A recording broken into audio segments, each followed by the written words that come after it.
What if one man's personal crisis of faith changed the course of the entire church and the world forever?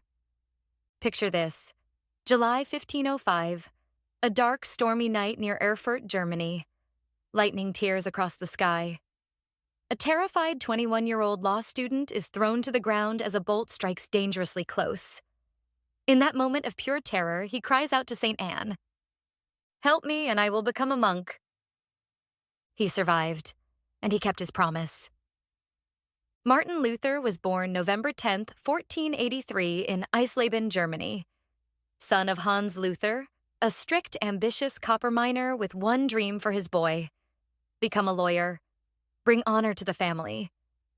But that thunderstorm changed everything. Against his father's furious objections, Martin entered the Augustinian monastery in Erfurt.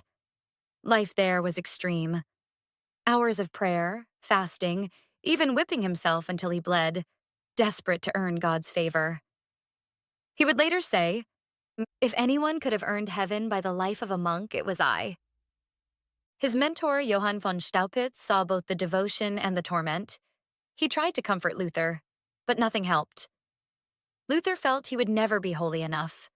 The church taught that salvation was a cooperative effort, God's grace plus human effort. Good works, penances, indulgences, total obedience.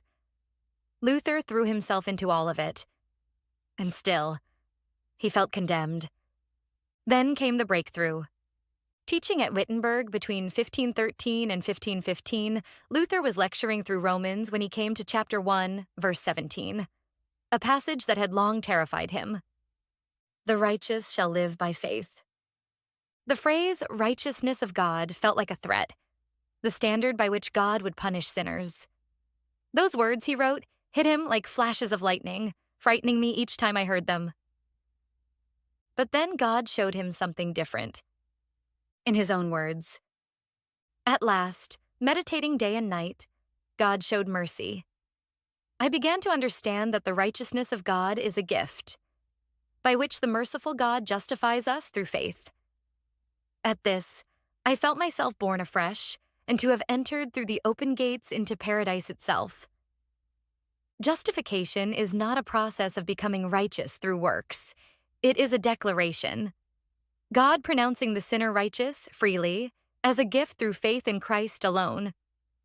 Ephesians 2:8-9 confirmed it. "For by grace are you saved through faith, not of yourselves. It is the gift of God. Not of works, lest any man should boast.